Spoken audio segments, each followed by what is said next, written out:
Hey everybody, how's it going? Thomas here. Today we're going to be doing a fly called a Chum Fry minnow, or just a minnow pattern in general. This is a pretty simple little pattern. It's a really good one to have in your streamer box, especially in the spring and the fall when you have a lot of trout fry, salmon fry, bass fry, any kind of fish fry swimming around. This is a really good one to be fishing. So today we're going to be using the Partridge minnow hook. This is the CS100 in a size 10. And to get started, we're just going to use some 6/0 white thread. If you want to use colored thread, that works just fine. I really do like to have a few that are tied with an orange thread.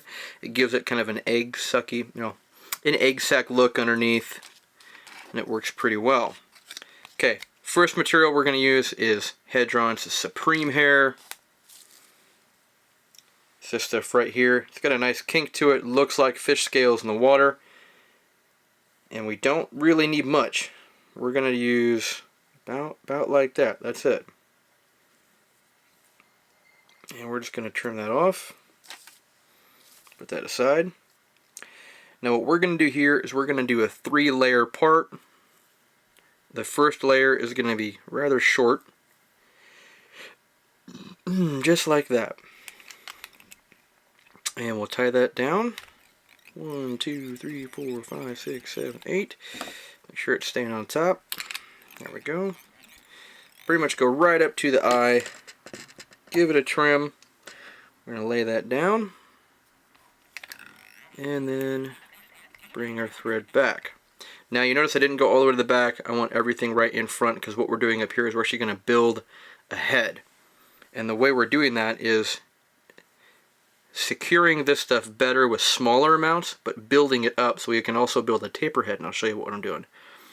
So, the next one we're going to do is just a little longer. And what this does also is helps build a taper on the body, not just the head. So 2, 3, 4, 5, 6, 7, 8, 9, 10. Now, this time I'm not going to go near as far forward. Trim it close. Get it tied down. And build that nose taper right there. And the taper back here. We're going to trim this to make it more even, but this helps. Okay, and the third one. A little longer. Same thing. Keeping everything up top. 2, 3, 4, 5. We're not going to go as far forward. Come back a little bit. There we go. Just like that. Now, I've got enough here to do another fly, so I'm just going to put that aside. Okay. And we're just going to build that thread head just a little bit, making sure everything is good and secure. There we go. So, there's our tapering section here. You can see all 3 sections, and we have a tapered nose. Next material we want to use is Cascade Crest. This is Kinkle Mirror Flash. I absolutely love this stuff, especially for giving a scale appearance on your fly. I've got 4 strands here. We're going to get these kind of even-ish. And I'm going to take these, I'm going to go right down the side. 2, 3, 4, 5. Trim that off. And then come to the other side. And to do this, to make it easy, rotary vices are awesome. Because I'm just going to tilt that, lay it right where I want it, and tie it down.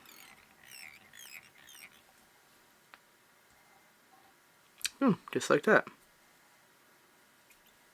You could really see that sparkle, that scale appearance. And we'll trim that.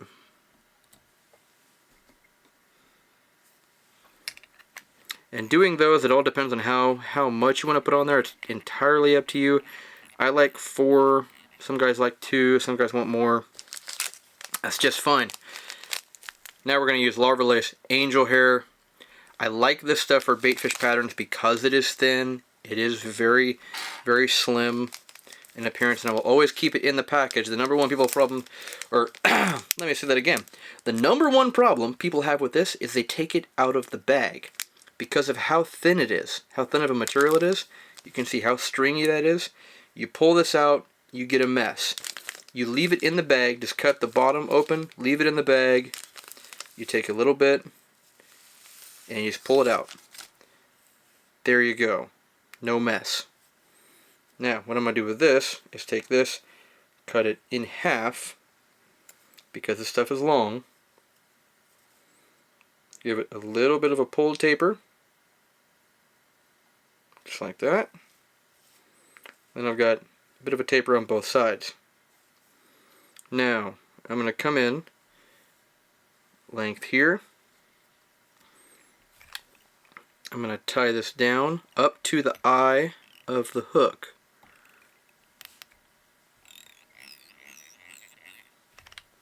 And I'm going to cover it all the way back to my point. Now my thread did fray, that's okay. I'm going to come around and just give that a cleanup. Now, the reason this is important to do is I'm going to take this and fold it back. Pulling it right on top. Go 1, 2, 3. And do your whip finish. 2, 3, 4.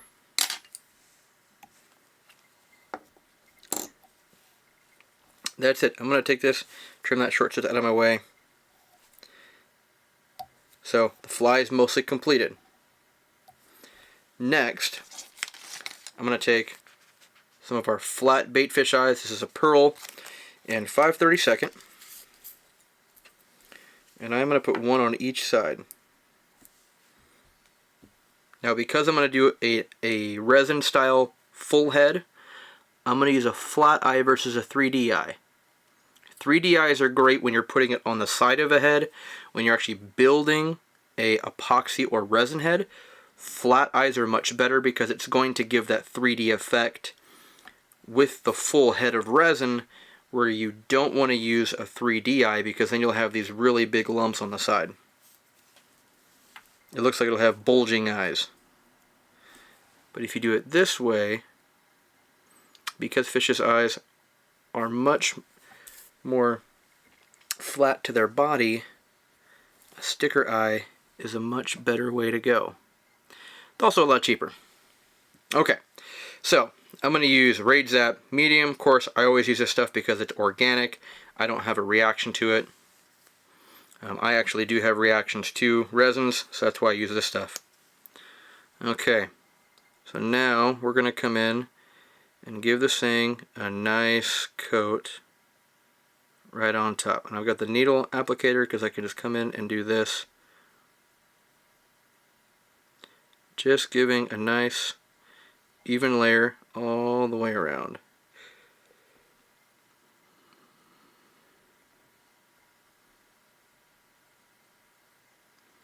And what I like about this versus epoxy is if you get a bit of a lump, you can always move it around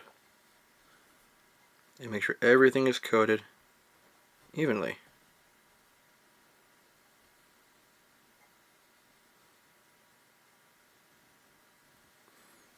Just like that.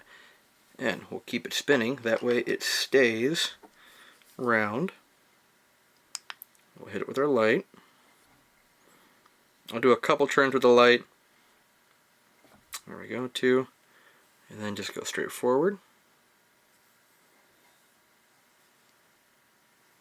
Make sure it's good and cured. Okay.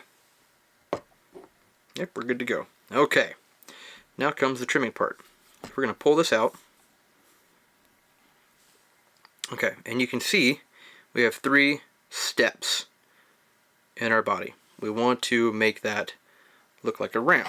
So, what I'm going to do is I'm going to pinch right behind the head, spray it out, take my scissors, and literally pull the fly as I close the scissors.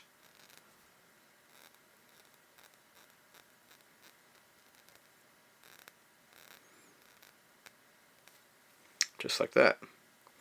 If you want a little thinner, you just trim it up. Boom. And I'll do the same to the back, because this to me is too square. So I'll actually do the same, not as heavy. I'll do it more heavy towards the end, but just enough to give it a thin profile.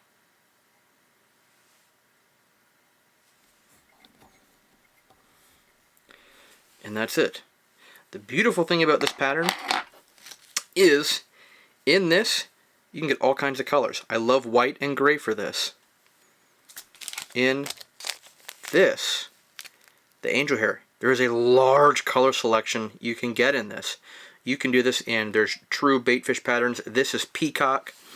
You can do solid pink. You can do a mixture of different silvers, grays, olives, browns, getting your true coloration of fish fry for wherever you're at, and really have a good day on fish. Even in rivers sometimes you'll see amazing bug hatches, but if there hasn't been a really good runoff that year, this happened in 2015, this pattern saved our butts several times on the river because there were bug hatches, but there were so many fish fry in the water, salmon fry, trout fry, and such, that didn't get pushed out to the Columbia or the ocean.